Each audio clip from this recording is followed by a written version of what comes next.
Hello, Brick. It's great to have our learning community, both Brick and Click, back in school.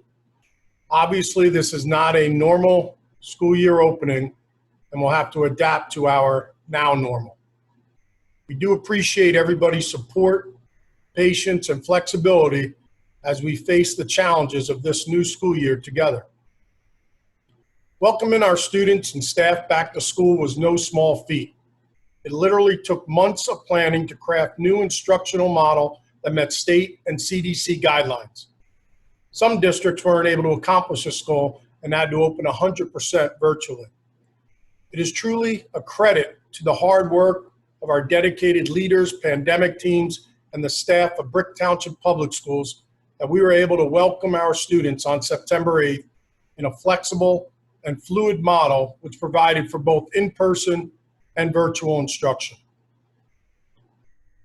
The alternative of not meeting the guidelines and not trying to open has even more dire repercussions, in my opinion. We understand and believe wholeheartedly what the New Jersey Department of Education has said, quote, that in-person instruction provides students with academic, social, emotional, and mental health supports that cannot be provided with the same level of efficacy in a remote setting, end quote. Although a virtual platform isn't a substitute for an in-person delivery of instruction, our model enables our remote learners to become an active part of our learning community. We know that it isn't easy or comfortable for anyone. Everyone longs for a return to normalcy. Thank you again for your flexibility and patience as we navigate these challenges moving forward. Not knowing what the future would bring, it's important for us to create a model that was flexible and fluid so we could shift seamlessly back into our buildings or go all remote if need be. Unlike many other districts, we have an unwavering commitment by our Board of Education, parents, and staff to offer hybrid instruction in order to continue strong interpersonal relationships built between students and staff that foster an environment where young people thrive. Relationships lie at the core of any great school district, and it starts with our stellar teachers. We devoted the first 2 weeks to safety protocols and procedures, cultivating relationships, establishing routines, and the distribution of materials in over 7,000 devices. It is why we began with orientations and phased in our virtual live sessions so that we could build screen endurance for our youngest learners.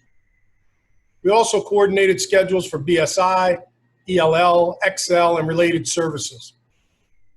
In the first 2 weeks, we also introduced students to virtual learning routines. We have customized our model based upon the developmental needs of our students. The grade level and maturity of our students drives the amount of time students are expected to be online. Students are learning how to follow a daily schedule, when and how to log into their Google Classrooms and Google Meet. Our youngest learners are developing tech skills that will support a lifetime of learning.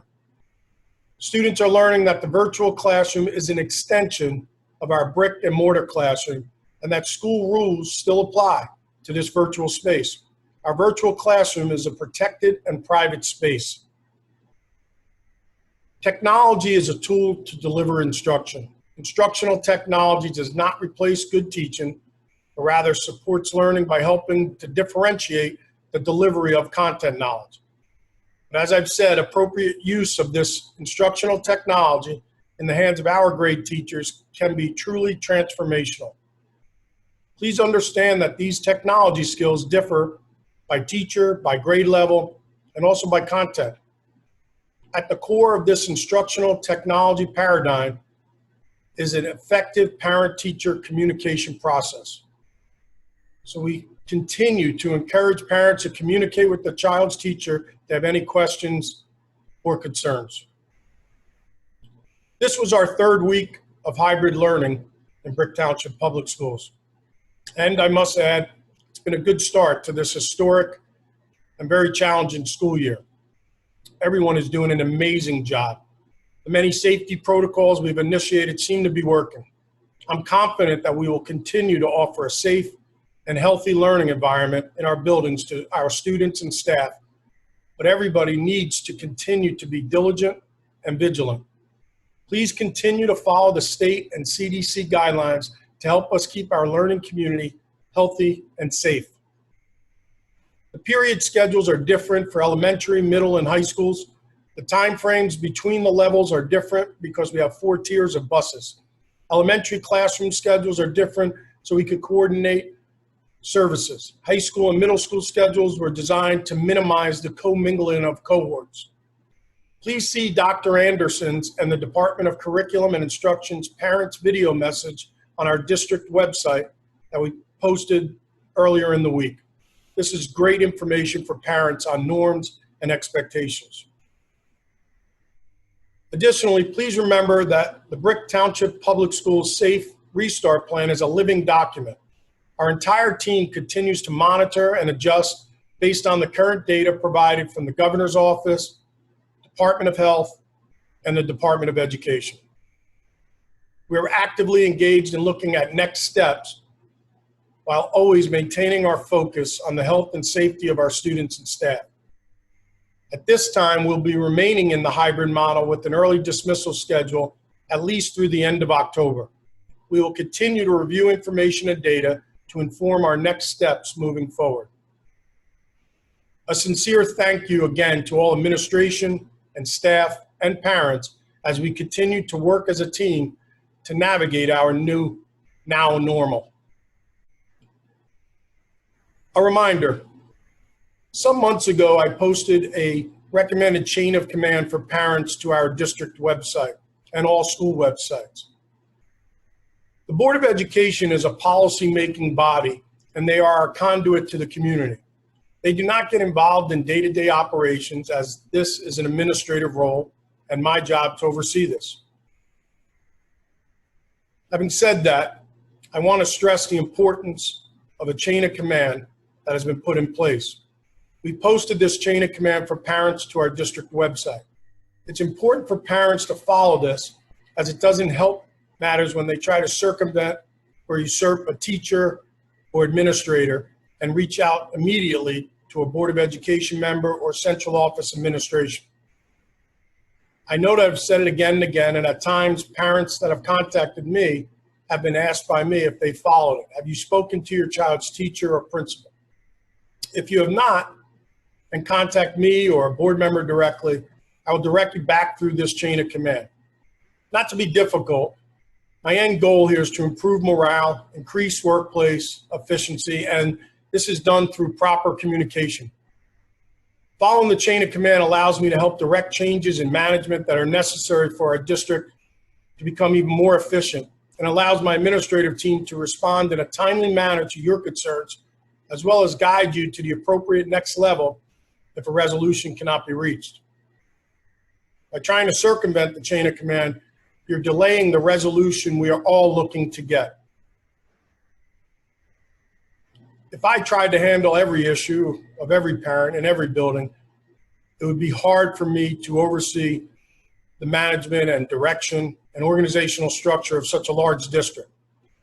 So I do appreciate your understanding and patience as we acclimate to this process. I promise you it works, and it provides us with an opportunity to build strong relationships between parents, community members, educators, and administrators at all levels. Please extend this professional courtesy by following this chain of command so concerns are more effectively addressed in the long run. As we've said over and over again, this is a very stressful time for our community, which is why I've maintained ongoing communication throughout this crisis. I'll continue to provide you with accurate information, but please refrain from speculating or spreading rumors on social media so we do not have to contribute to all of our collective anxiety. Any false reporting of coronavirus information as it relates to schools will most likely result in a stern reminder from school officials. I've been in contact with local authorities on responding to any of these false allegations that incite public alarm, and we will immediately address any posted misinformation. The panic caused by misleading social media posts can have real-world consequences. As community members, we need to be responsible and appropriate and not make any baseless claims. as they can result in a domino effect, which can have a negative impact on our students, residents, and even visitors, and our community as a whole. I thank you for understanding this. This past week, was the start of our virtual back-to-school nights. I was able to witness firsthand at the elementary level the amazing job our teachers are doing in connecting with our parents. I even got to photobomb in a few classes while I visited. Next week, both the middle schools and the high schools will host their virtual back-to-school nights, and I look forward to attending them as well. Again, thank you for everybody's cooperation in this tough times. Please stay safe and healthy, Brick.